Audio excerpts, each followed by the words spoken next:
This is Tell Me Something Good About Retail with Bob Phibbs, the retail doctor.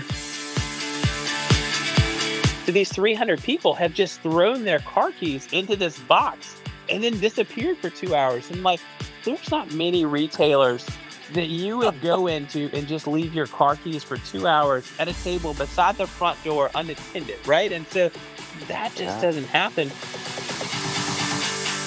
Welcome to Tell Me Something Good About Retail with your host, Bob Phibbs, the champion for a more human connection in retail for over 30 years as a retail doctor. Bob is the authority on brick-and-mortar retail across the world, who works with some of the biggest luxury brands to independent retailers of all sizes. Thanks for joining me today. You know, brick-and-mortar retail continues to thrive despite headlines of a retail apocalypse.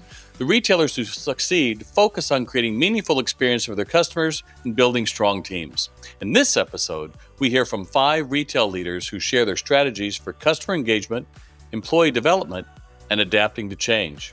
Each speaker brings unique insights from different retail segments, from specialty running stores to beauty boutiques, from news agencies, from grocery stores, and cookware stores. What unites them is their commitment to authentic customer connections, willingness to experiment with new ideas, and focusing on building teams that reflect their values.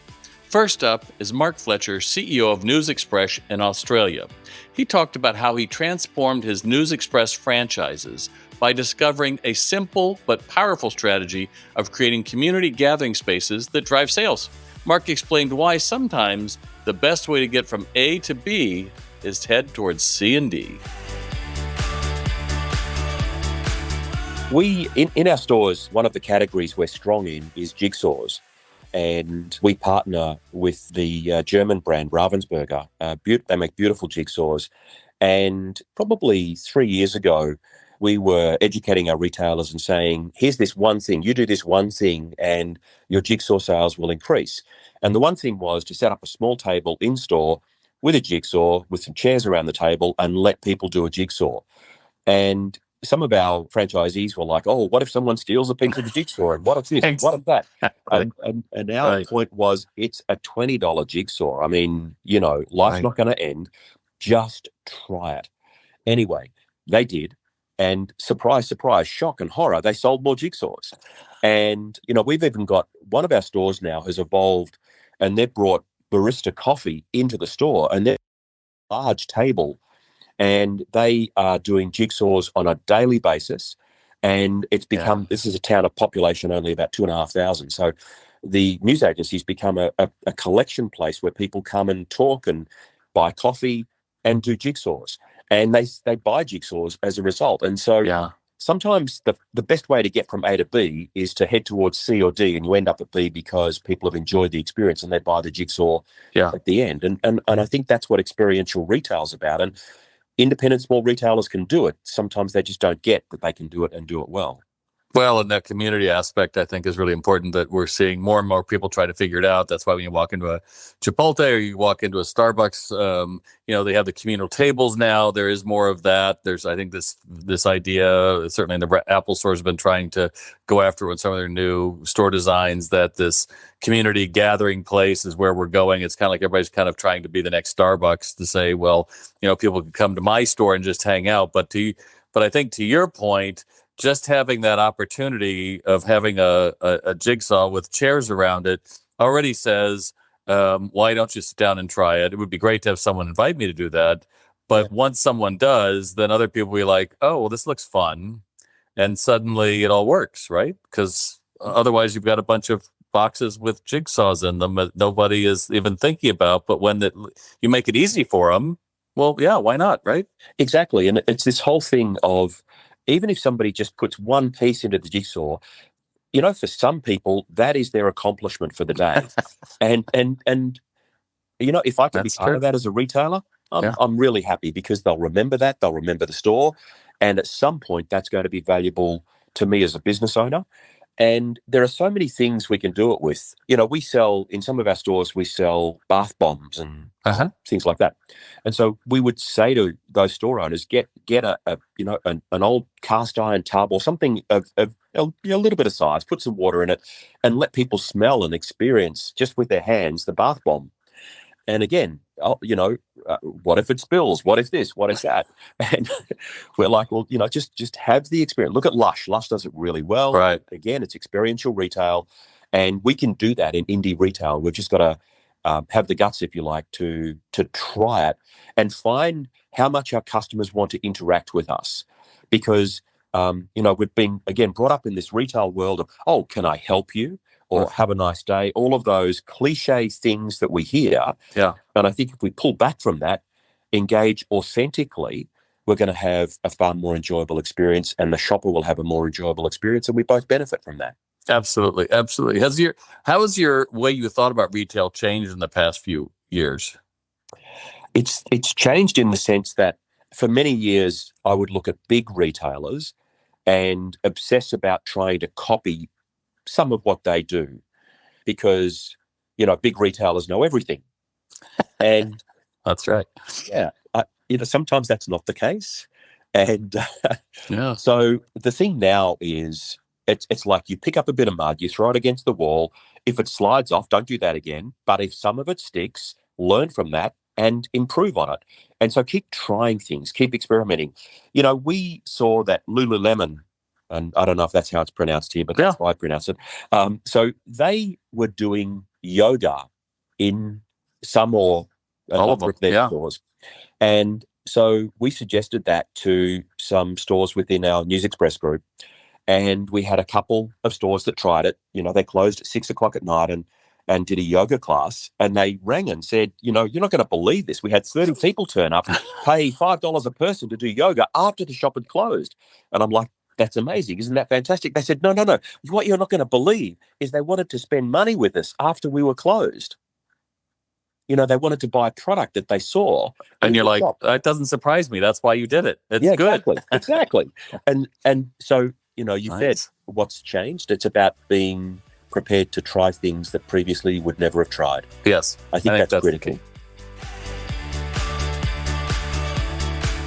I love it when customers surprise us. Next up is Joy Poynter, CEO of Fleet Feet. He discusses how technology and human connection work together at the specialty running retailer with over 270 stores. He shares his insights about managing resistance to change, keeping institutional knowledge when employees leave, and how his running stores build communities that bring hundreds of people together, even on cold, rainy mornings. Let's talk about what's really important. The people who are coming into our stores, like, what do they want? What leads to a better experience for them? And so that's, in essence, how you that's how we kind of took the conversation. I mean, I used the word mules earlier. I mean, that's what we called, if I'm going to say you're the stubborn person who's been doing it this way for 20 years, like, we would refer to you as a mule. And so we had different labels for different types of employees of like how you're going to have that conversation. Like, and the mule is the person that you're going to drag kicking and screaming with you to the finish line of like, we're going to launch this. You're coming with us, and you've got some people that are, out running. Our newest employees, showed up and like, they're like, man, this is great. Like, they're thrilled. This is the newest thing ever. Like, I don't know how you guys did it any other way. And, I think that we're retailers, right? And so at the end of the day, like, we, as retailers, you always have churn of employees.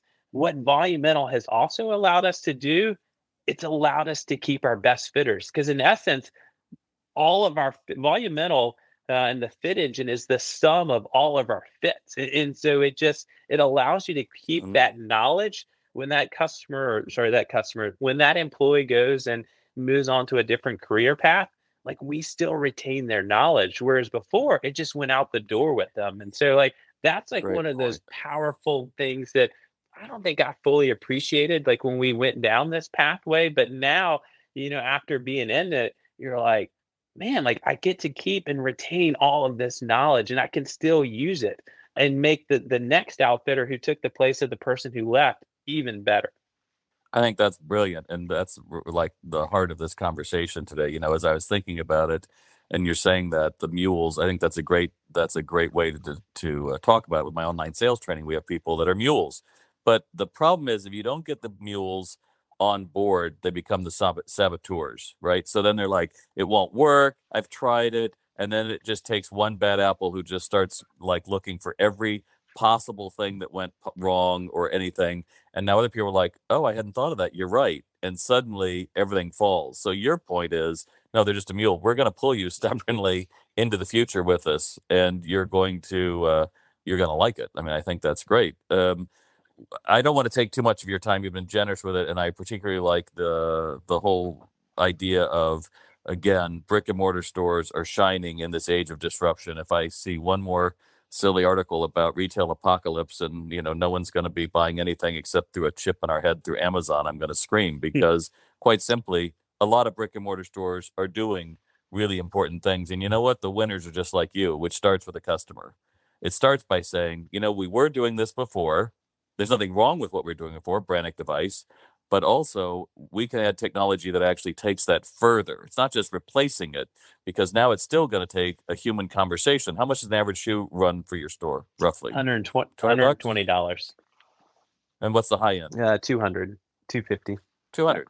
So 250, but that's a sweet spot. Again, you're not the discount 2-for-1 BOGO operation. You're the outfitters. And that whole idea of how do we do better, when that's your focus, I think the idea of technology gives you that not only social creed, but also gives you the increase in customer satisfaction scores. I mean, amazing.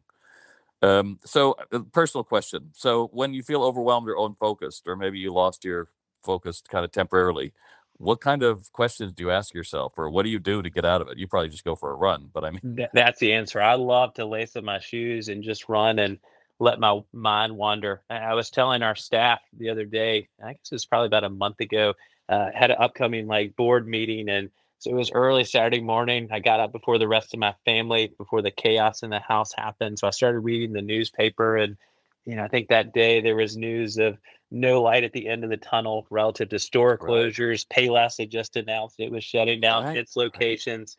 And the third article was something about Amazon, and at the end of the day, I was like, oh my gosh, this is killing me, because the board is always reading the latest of the Wall Street Journal article. So, I went off on a cold, wet, rainy Saturday morning just to let my mind kind of wander. And so I ran to our office, and our office here in Carborough sits above the store. And I mean, this isn't New York City or Chicago, but I mean, it was a cold, wet. I mean, it's probably 35 degrees, and it was just rains coming down sideways.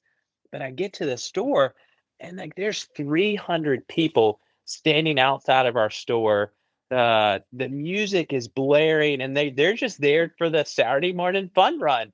And I'm like, this is miserable. Why are all you people out here? And so this is the crazy thing, Bob. And so if you show up to one of our fun runs, we have a box in our store. It's just a plastic box, and it says keys. And so, I walk in, and not only there's 300 people, because nobody wants to run holding their car keys, right? It's just a miserable experience. So, so these 300 people have just thrown their car keys into this box and then disappeared for 2 hours. And there's not many retailers that you would go into and just leave your car keys for 2 hours at a table beside the front door unattended, right? And so that just doesn't happen. But that happens at Fleet Feet every single week, right? And we have pancake runs and all sorts of things. I mean, at the end of the day, Fleet Feet has and will continue to be successful because of our ability to just sort of bring communities together. I mean, it's like a magical thing. And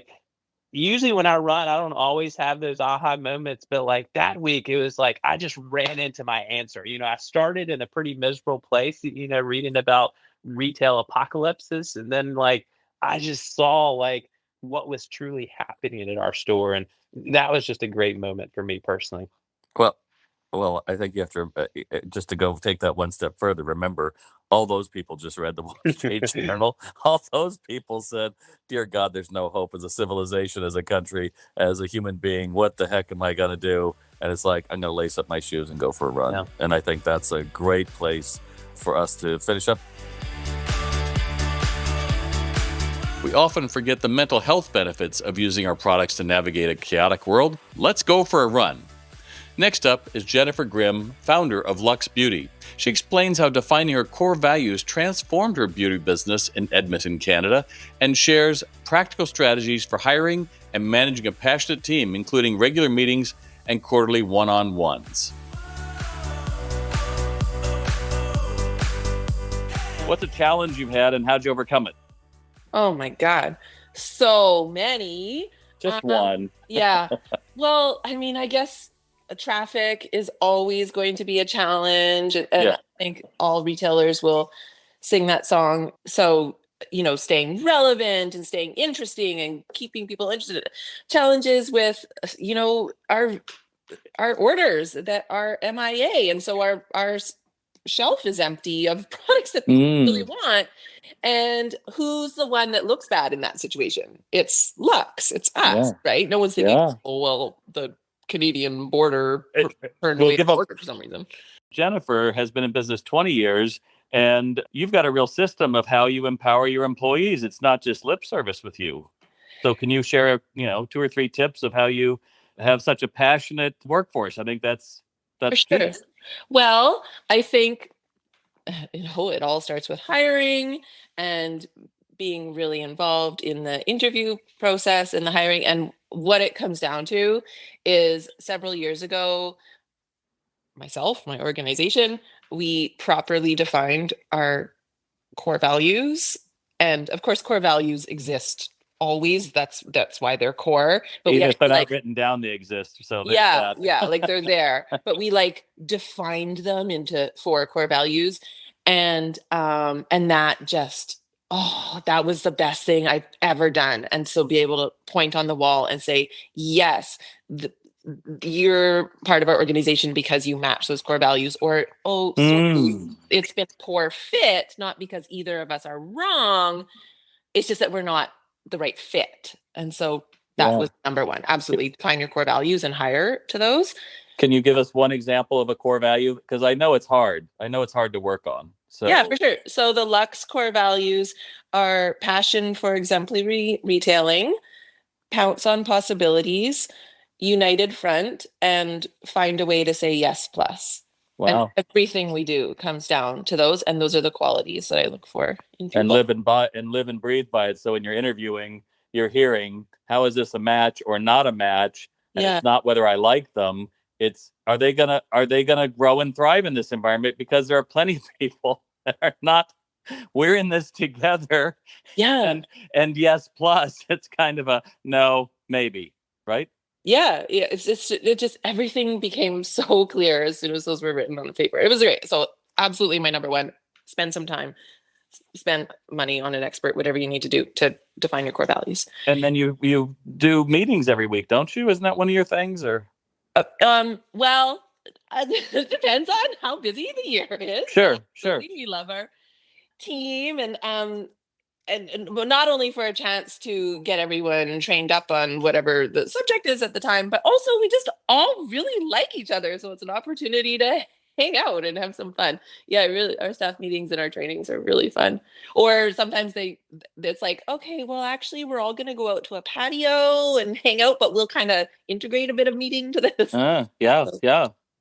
The other thing that I was thinking of is that at Lux, our mission statement is it's not too complex. It's everyone leaves Lux feeling happier than when they came in.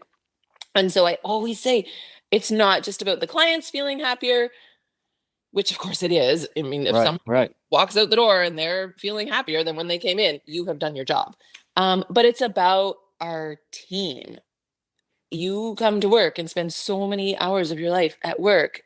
This should be a great place for you, and you should feel happy to come to work, and certainly leave feeling happier at the end of your shift. And so that comes up a lot in our one-on-ones. Oh, that's another thing. I guess I do our quarterly one-on-ones, checking in, setting goals. Of course, it's all about the metrics. So, well, it's that's the thing. You're an entrepreneur, then you're driving the car. That's what I think. When we met, I realized that you really are driving the car of this business, and you understand how to take care of it. Now, I'm sure people listening are thinking, everything is wonderful. Oh, no. So tell me, with that employee who doesn't at some point, who isn't making the world a better place, and you have to have that hard conversation. Do you feel like you missed it, or you lacked, or did they, or how do you approach something like that? Because I know that's really tough for independent business, become so bonded, and we like our crew and we like them outside of work, but when it comes to the actual job, people have trouble actually either reprimanding or suggesting, hey, you've already left the job. I just need the body to follow it now, Yeah. Gosh. Okay. Well, yeah. Everything you said. Yes. Well, I first of all, with like everything in life, I always think, what is my deficiency? Like, what could I be doing better? How, like, what have I not brought to the table? It just really look inward on that. Sometimes maybe for too long. Sure. Yeah. We all do.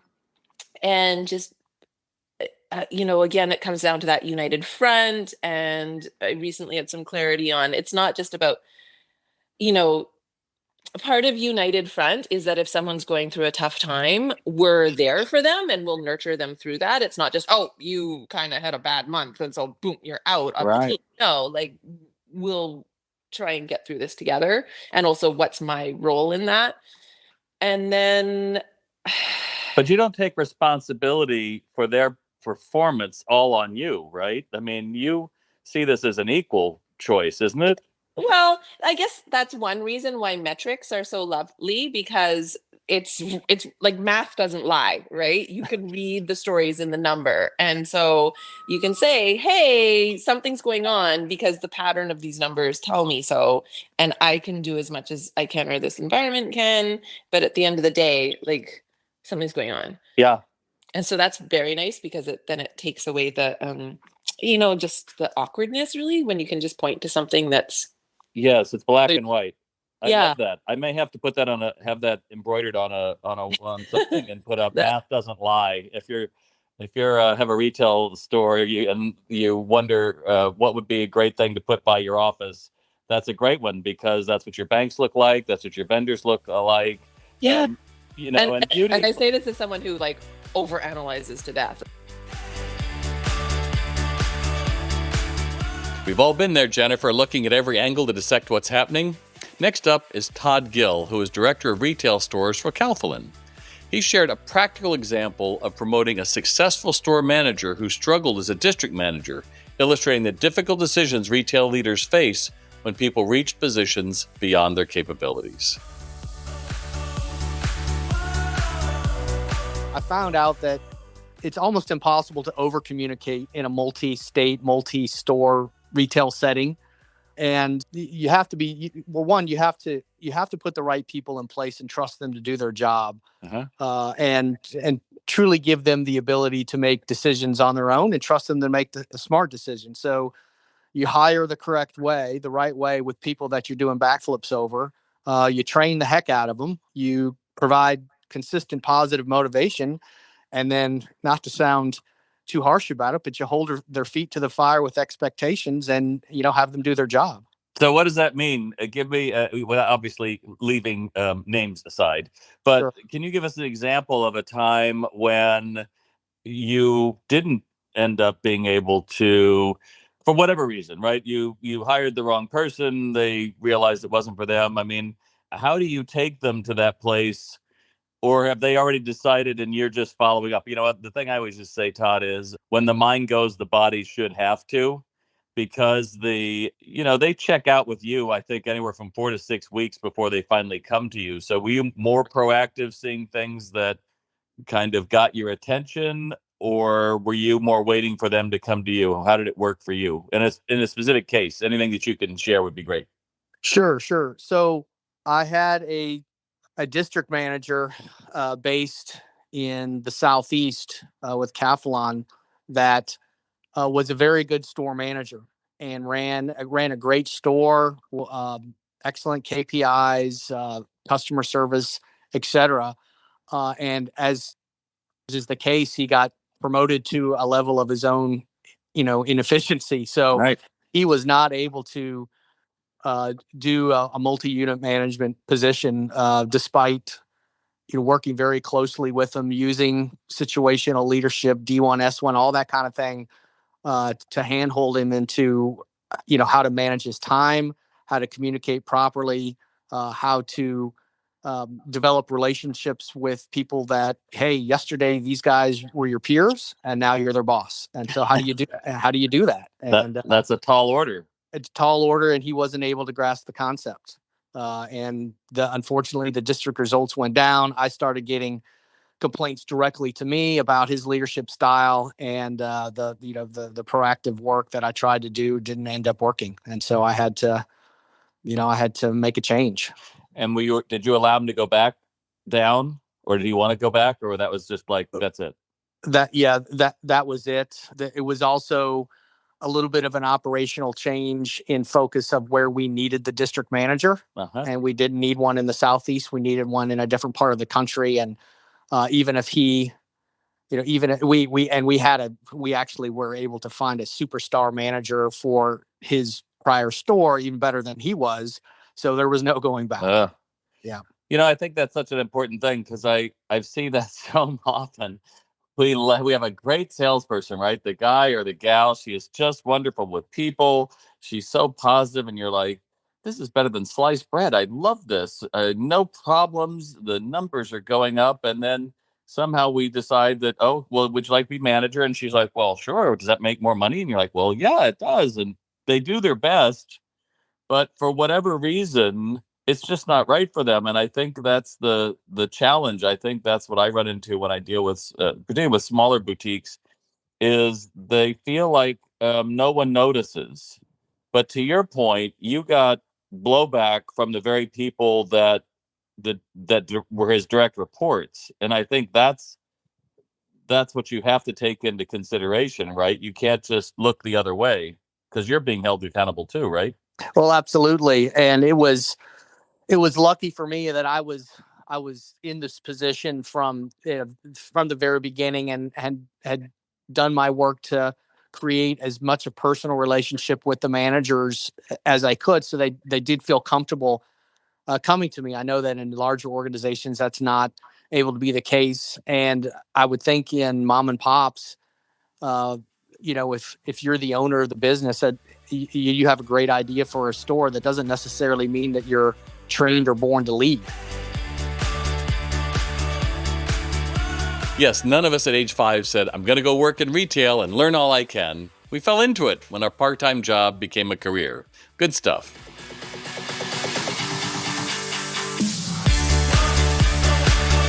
Hey, it's Bob again. I'm not only your host, but also the founder of the SalesRx online retail sales training program. How many sales that should have been yours walked out your front doors today? With shoppers being more discerning about where and when they shop, you need to convert more lookers to buyers. And SalesRx is the perfect solution to make training memorable. It's bite-sized, it can fit easily into your schedules. Don't tell me you don't have time to train. If you can give them time to take a break, you have time for them to train.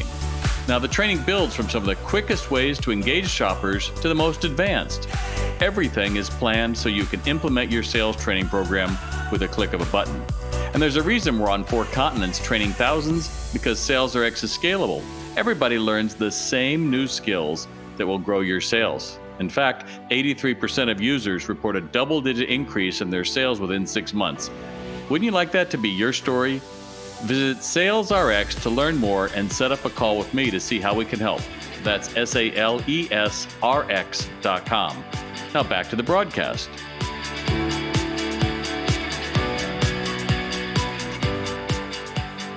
Now on to our last guest, Michael Zakur from 5 New Digital.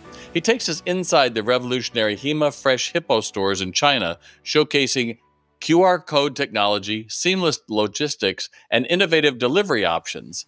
He ends up talking about the ideal life zone concept and how that creates a complete ecosystem of services around each store. Yeah. So you walk into a Hamas store, and the first thing you're going to notice is before you get into the store proper, there's a semicircle of businesses. These are service companies. So everything from hair and nails to travel agents to fitness centers, all these service companies have a desk or a kiosk or an actual physical environment that you can walk into, dry cleaning. Then you walk into the store proper. And at the very first glance, you're going to think, I'm in a really slick, modern grocery store. But you're just very quickly overwhelmed by audio and visual stimulation. And your subconscious tells you, no, there's something much more going on here. And the first thing you're going to notice is first, it's cashless. Much of China has gone cashless, so your money is no good there. The second thing you're going to realize is all of the shopping is app-based. And how does that work? Every product in the store has a QR code, every single one, from a bundle of celery to pasta to snacks to my favorite part, the fresh fish market. So you go into their little seafood section and, little seafood section. It looks like you just walked into the Boston Aquarium. They've got every kind of fish, shellfish, literally hundreds of types of seafood. And every single one of them has a QR code. Now, my favorite is Alaskan king crab. So they have a giant tank of Alaskan king crabs, and I can walk over there and scan the QR code on the king crabs. And all of a sudden, my screen is going to fill up with, this is the Alaskan king crab. It was caught 250 miles off the coast of Nome, Alaska, 49 hours ago. Here's the boat that caught it. Here's the plant it went to. Here's the plane it flew to China on. And here's how it came to our store. And by the way, here are all of the safety certificates, certificates of authenticity. So in a sense, they're giving you the first thing, a blockchain of authenticity and food safety. Now I swipe left and it's going to say, this king crab goes very well with these clams and these vegetables and these side dishes. And you can find them over there, over there, over there, and over there in the store. And if I want them, I go over and I click those QR codes and it goes in my virtual basket. I swipe left again and it's going to tell me, well, these wines and beers pair very well with this Alaskan king crab. You can either choose something from our shelf here in the store, or, and here's the key, seamlessly do one click to Tmall Global and pick the wine you want. We're not going to carry 1,000 brands of wine in our store, but we have 1,000 brands of wine on Tmall Global. Boom. I click the wine I want, goes into my basket. You still don't have a shopping cart, right? You're still not carrying a shopping cart. I'm just walking around. I'm just walking around with my phone. Really important. Very important. And so when I'm done, it's then going to ask me, well, how would you like your vegetables and your side dishes and your crab, prepared for you? And here are my choices. I can actually have it now prepared there for the restaurant in the store. So I click prepare, and they're going to take all that food fresh. They're going to make it for me, and they're going to have it on my table in the in-store restaurant in 20 minutes. Or I can say, I'd like it all bagged and waiting for me at the exit. Great. How do they do that? Another thing you'll notice in the store is that there's a hole in the ground, and from that comes a conveyor belt.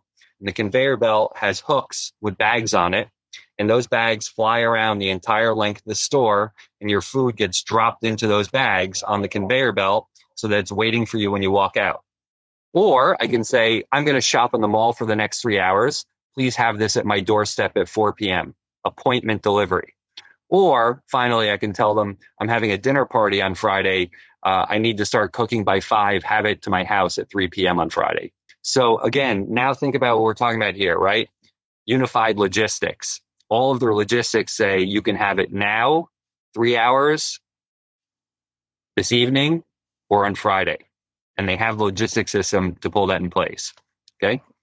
So now I'm done shopping. I've decided I want it now. I want to take it home. But here's what's also cool.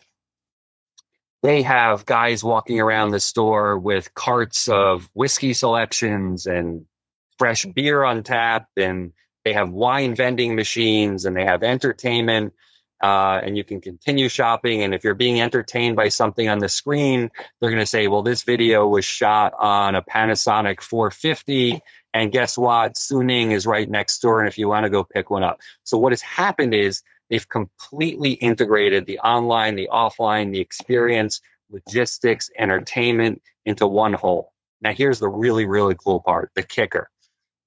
Each Huma Fresh Hippo store has a 5-kilometer circle drawn around it. And this is called an ideal life zone. And so what Alibaba has done, from the time you walk in and you see the service providers at the front, you experience the physical retail in the store, it's connected to all of their websites, but it's also connected to the electronics store, the department store, the wine shop. And what you have in here is a completely unified commerce environment where all the services, products, and experiences you want are in that ideal life zone. That is the new retail. Wow. Well, that's it for this Highlights podcast. And I want to thank you for listening. But also, if you're looking for a passionate retail speaker who talks about the in-store experience, how people can do more, be more, and we can change the world with the people working and shopping in retail, I hope you'll consider me. And if you're looking to train your crews how to sell more of that merchandise that you have in your beautiful stores, I hope you'll check out salesrx.com. And don't forget that you can follow me on LinkedIn, Facebook, and Instagram. Good selling. You've been listening to Tell Me Something Good About Retail with Bob Phibbs, the Retail Doctor. As a listener, you can receive free information and guides when you visit retaildoc.com and sign up for our exclusive weekly newsletter. Thanks for being with us. Remember to subscribe on iTunes, Spotify, or wherever you like to get your podcasts. To virtually bring Bob to all of your crew and associates, check out www.salesrx.com.